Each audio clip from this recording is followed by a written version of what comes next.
Welcome. You are listening to the Great Brook podcast. Each week, Maura Snow and Tanya Middleton discuss issues in the workplace and take a page out of their personal life experiences to discuss potential solutions.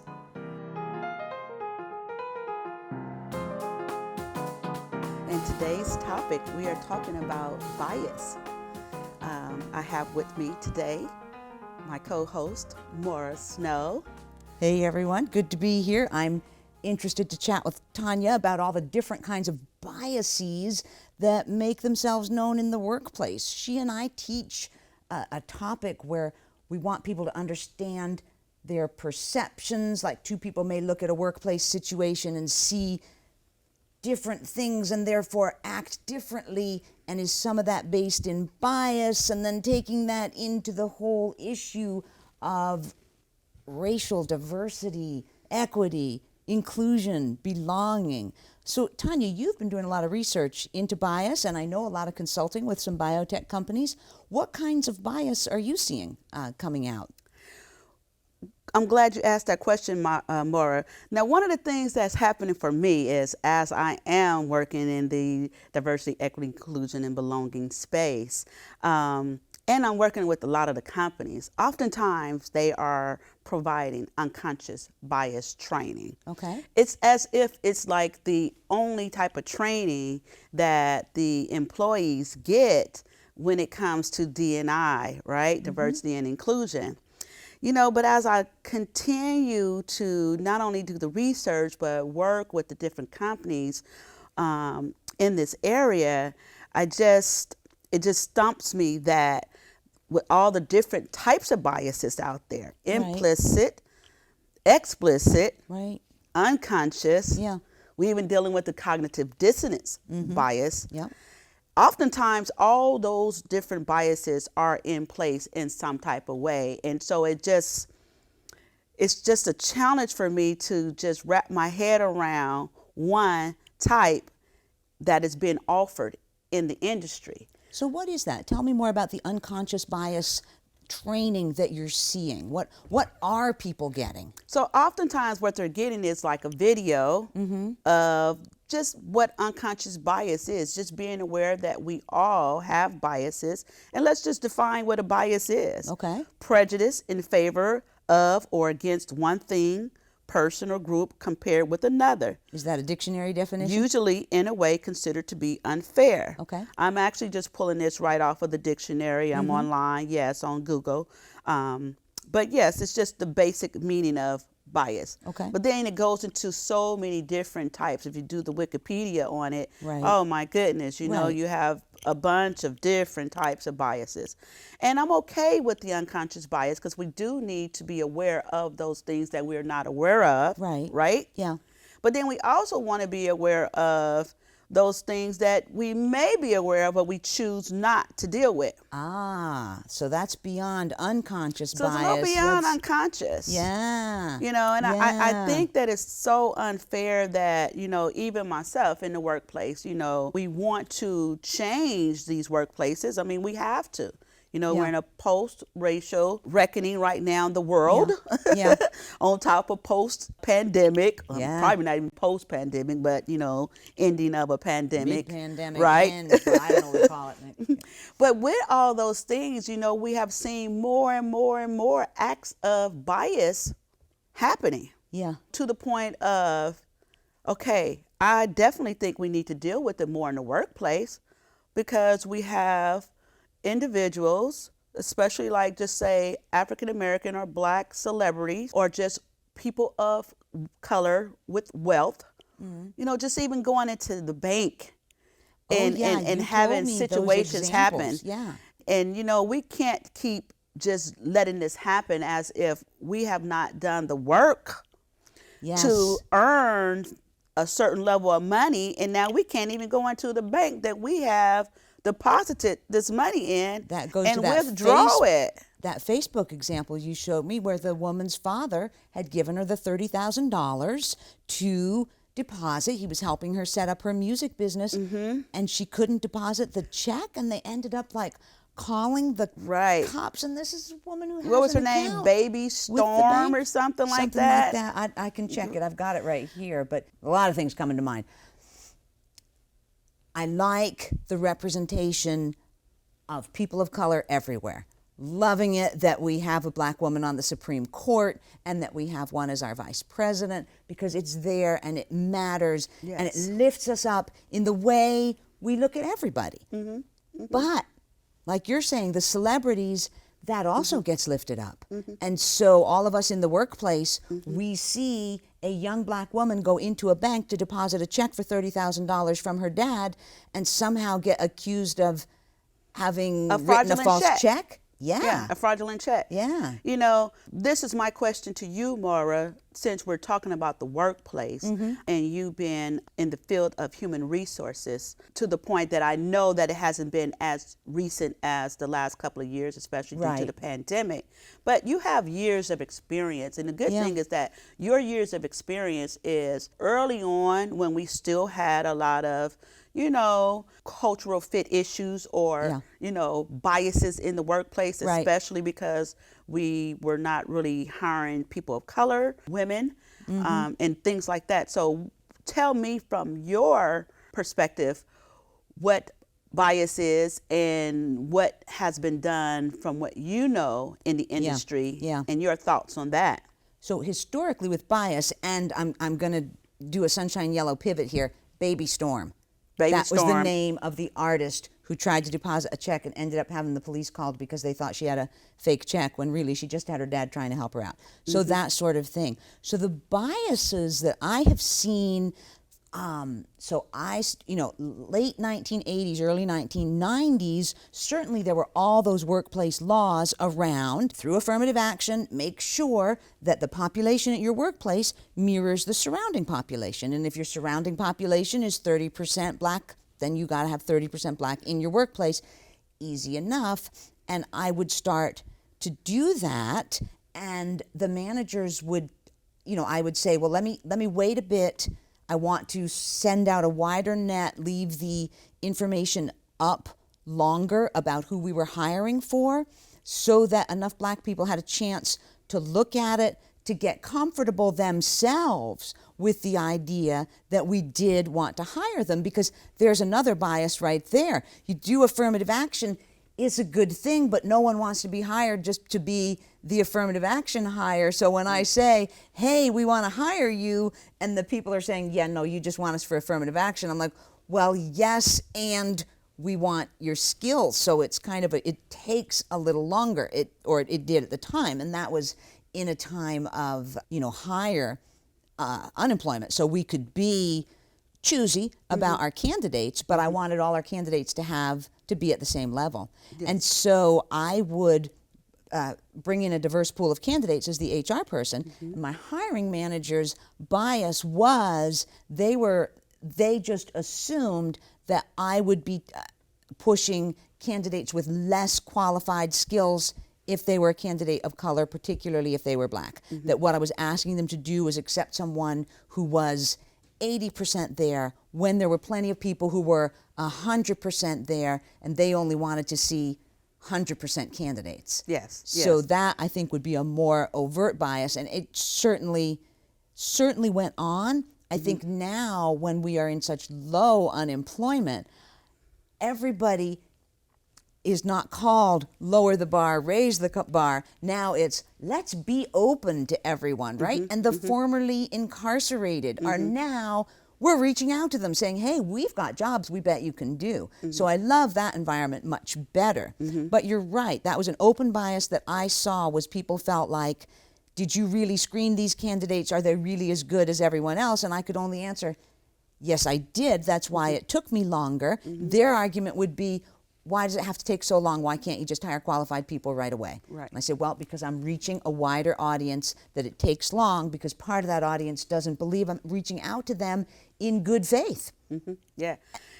I'm glad you mentioned the affirmative action piece, though, too, because, yes, I do recall during those times when affirmative action, a lot of folks felt like,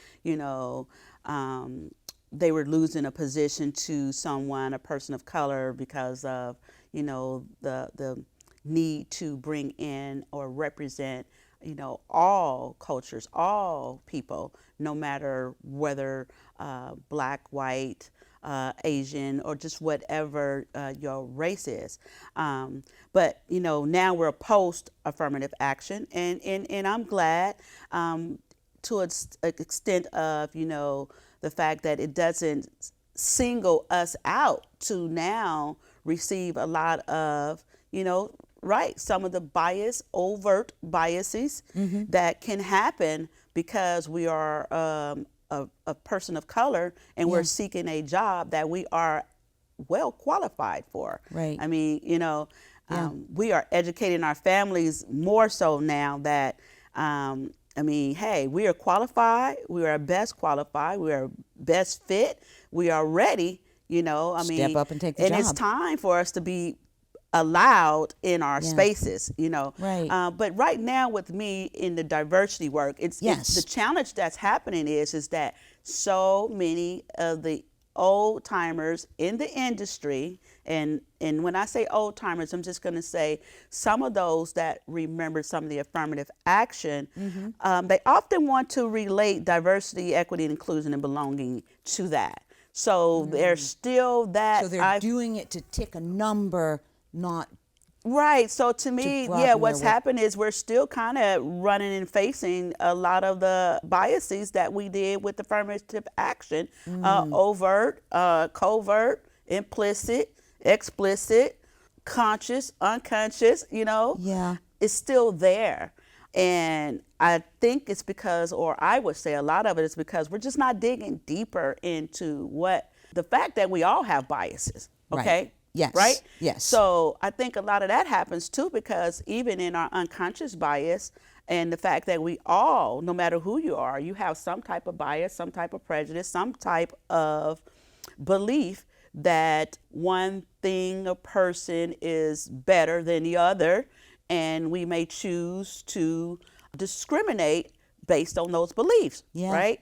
But doesn't that go to where, yes, the result of the bias is that someone gets discriminated against, but the person holding the bias may not even be aware that they have that bias. Does that come up at all in the unconscious bias training videos that people are trying to watch in the workplace? Oftentimes those videos are directed, scripted, and acted out by folks that probably have the biases that they are trying to explain. And it's, Okay. I think admitting that you have a bias is pretty hard for a lot of people. Yeah. How about we talk about, do you have any known biases that you have? And tell me what you may have done to either overcome or work through those biases. Known biases that I have or have had. Yes. I think I have your standard white lady's bias against large black men in darkened circumstances, right? If I'm walking down a street alone, I might, and I would say it's less so now than it was when I was younger. I see a threat. Is there a threat? No. Most likely there is not a threat. It's just we happen to be sharing the same street and it's a little dark. But that is definitely a bias. Now, would that stop me from hiring him? Actually, we were both walking to the workplace and he was coming to apply for a job that I had. I mean, it wouldn't stop me from hiring him. But I think we're talking about something that's more gut level. Do you get trained from a child? Did some of my white relatives say, ooh, be careful, or come closer to me when someone was passing? But some of the things that I've been doing, it's been kind of, I've been conscious of it a few times. My grandkids go to school in Lowell, which is a very racially diverse town. And so I'm always trying to go to some school event at Lowell, and I never know where the door to the building is. So what I do is I look around for the largest, blackest male I can find and say, excuse me, I'm trying to get to thus and such room in the building. And of course they always say, oh, it's over there. And I would say at least half of them say, it's confusing. Come on, I'll take you there. And so just those actions definitely are like, okay, You don't have to be scared anymore. And not that I would say I was overtly scared, right? Right. But that definitely was there. And it's that taking the action to say, it's kind of the examples we do, right? When we're talking about introverts and extroverts. Exactly. Do the body language. I tell my introverts, introvert body language is unto itself, extrovert body language is out there. If you want to try to tone down your extroversion, maybe tighten in your body. You want to tone down your fear of black men that you don't want to say that you have, but I know it was programmed in there. Right. Then go find them. Exactly. But be a part last of it. time I told you about that, you had said, I am putting a burden on him, right? On that black man that I went and bothered to give me the directions. Exactly. Yeah. Because that still kind of shows possibly some type of even stereotypical thought that you would choose the black man to go and ask the question and show you around. Right. And why that black man couldn't have been the principal of the school. Right. You know what I'm saying? Yeah. Would you normally go to the principal? Sometimes Well, we no, would if I'm he's out. out, but typically we go to security or someone that would guide us, right? Right. So if you're going to the black man, you're still kind of holding in some type of stereotype at that point. But in regards to the bias that we hold, to which you definitely had, I'm just glad that you mentioned that, because I mean, we all have them. Just think about, when I think about my own, mine was, I would say probably with Asian culture, because they had pretty much probably the same bias where they would follow us around in stores or, totally treat us indifferent. For me, it was hard for me to receive some of their attacks on blacks, especially if we were shopping, and mainly because, coming out of Oakland, California, we were what they call a sanctuary state, or one of those states where we basically allow different people, refugees basically, to come in. Right. So I remember even as a kid, and it was the Vietnam War, and we had to let a lot of the Vietnamese came to Oakland. Yeah, sure. I mean, I remember as a young child embracing them to a point that I was like, hey, helping to show them around in my school for the ones that showed up at my elementary school. And then only to get older and how almost pretty much those same people just hate me just because of the color of my skin, So this Say is more why. about that. How did you know they hated you? It's like you went into the shops that they owned and So, they followed this you? is part of that. Yes. Yeah. So hated me in the sense of, when you're going to shop at their stores or going to their places of business, being, targeted as automatically as a thief, a lack of respect. I mean, I went to college for engineering. We have not only a lot of males, but we also had a lot of Asians. I remember a few of them asking me, will you take notes for me? I would take notes, and I'm like, well, I'm taking notes, so I want to know what I got to do to get that A you got off my notes. You know what I mean? My thing is, we should be working together, and don't use me because of your to come up and then don't respect me in the same way that I would respect you just as a human, right? Yeah. But when I look at but this is what's the trick. What we both talked about. If you notice, we both you went into the black man, I went into the Asian. We're talking about like racial, and this is why I think what's the difference is in the industry, is that. Are we dealing with bias out there, or are we dealing with racism? What are we really dealing with? Yeah. And is bias racism, right? Because do I necessarily call you a racist just because you have a fear for that black man that you see at nighttime walking down the street? Am I racist because I have that, second look at, let me see how this Asian person is going to treat me before I continue to even support their business? Because now I'm kind of like, how you treat me it depends on if you're going to get my dollars, right? And I had a guy. I went to a beauty supply store in Sacramento, California. It was up in the North Highlands area, and I remember this Asian guy. He was like, the first time my sister and I went in there, I remember him kind of like looking around, kind of in a way. There was a situation that happened with him and another customer, but not shortly after I came back, and he was so kind. They were so nice. We were talking. We literally actually got a chance to talk about, we have to do better. The Asians, the blacks, we need to come together and stop this hate that was going on. Nice. So he treated all of us finally as respectable people, supporting his business, in which that's what he should have done in the beginning. Right. Why do I have to have the black lady over here basically curse you out and let you know that you're wrong for how you're treating us when we walk in your store. Yeah. Your products cater to us. Right. So we cater to your business. Right. You're here, you're making your money and surviving pretty much off of our dollars. Right. But you treat me like I'm just a bottomless nobody when I come into your store. Yeah. And so, I think some of what happens with bias and reason why I want us to deal with it more and dig deeper, because it's that fine line that puts us into racism over bias. Which bias is it? What are we using? And how do we move past it? No, not how we move past it, because we'll never move past it. We're all kind of built with the bias. True enough. Right? Yeah.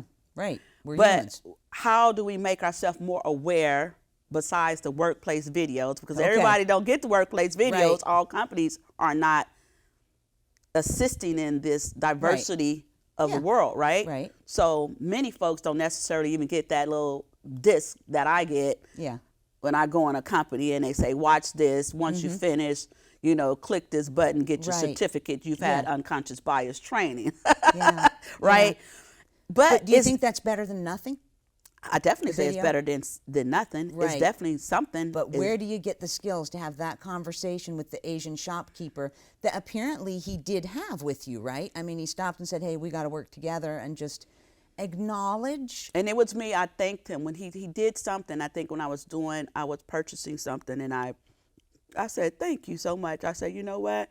I said, I really appreciate what you're doing now. I can see, you're making an effort to treat people, and definitely us African Americans and blacks better.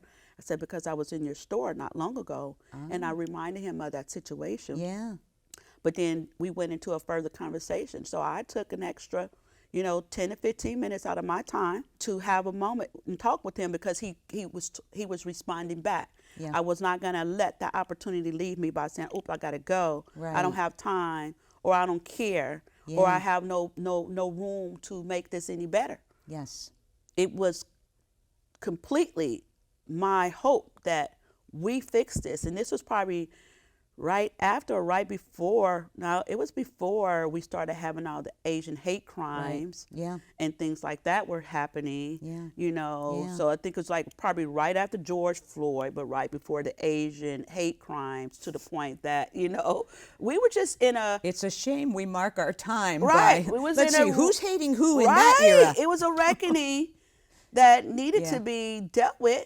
And I was just so glad, and I will say, before I turn this back over to you, one of the workplaces I worked in, actually my last big pharma company that I worked with, I worked very closely with an Asian female lady. And she's like my best friend. She's like my sister. We call each other sister. Nice. We may go somewhere and be like, oh yeah, that's my sister right here. Of course, folks looking like, yeah. No, that's my sister. Right. That is my sister friend. We're sister close. of choice. So yes, Yeah. And I love her dearly. I love her just like I would love my sister, my close real sister. We work closely together.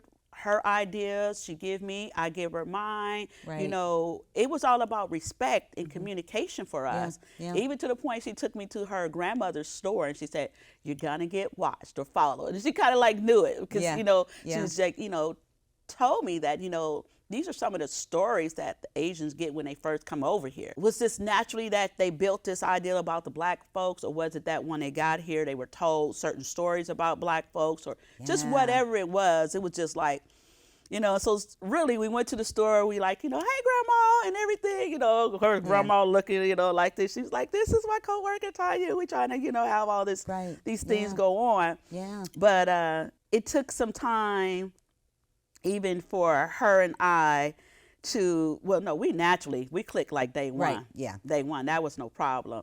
But in discussing the things that we both have experienced, they've experienced so many things. Oh, I'm as sure. an Asian culture coming here to America, they have been exposed and dealt with so many challenges just as much as we have. So we had to respect the fact that hey, we are humans and we are people, and no matter what, some have biases, we all have biases. It's what we do with that, how we utilize it, where we go with it, how we understand ourselves so that we can work through it. Well, you said two things that I just loved. The one was you made the effort to stay and talk and stick with it and go through there. And we all need to be able to do that. Yes. And then when we were talking about your Asian friend's family, what stories were they told? What stories do we tell? And isn't that a way? I'm just trying to work through, how do we bring that to the workplace? Yesterday, you and I facilitated a workshop together, right? And we had those 37 people in there, and they were all so much preferring introversion and being quiet. But when we broke them out and asked them to talk about actually times when their perception of a situation was not actually what the situation was all about, and let them tell their stories to one another, they opened up and began learning from one another. And then in some cases we said, tell us this, now that you've broken out in your small groups, what stories did you tell one another, and what can we learn from those stories? So maybe where we need to go with our bias training is, okay, yes, watch the video, but then tell some stories. Make safe space to tell stories. Because do I want to say to Tanya that, I've been afraid of black men at night? Well, no, not necessarily, but it's safe. Is she going to be surprised? No. But even if she's surprised, it's okay. It's okay. Because we're going to talk one-on-one. So I think the workplace is off to a good start with those videos that you're seeing. And I love that people keep calling you to talk further. What can we do? And maybe it's safe space to tell a little story in a small group, and then to act on it. In my program, I do talk about having a safe space. That's one of the things I tell the leaders. We must create a safe space for employees to come in and talk about some of the challenges that they may have. Also, I try to put more effort on the B, the diversity, equity, inclusion, and belonging. Because I bring my whole self to the job. I bring my skin tone, I bring my thoughts, I bring my work history, I bring my experiences, all that comes with me when I show up. And I need to also not only feel belong, but I also want to be welcomed for who I am. I'm not your diversity pick.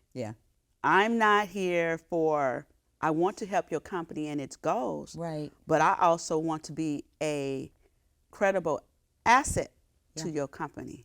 Okay? I want to be included in things that allows me to assist the company and its goals and its growth as well as my own, right?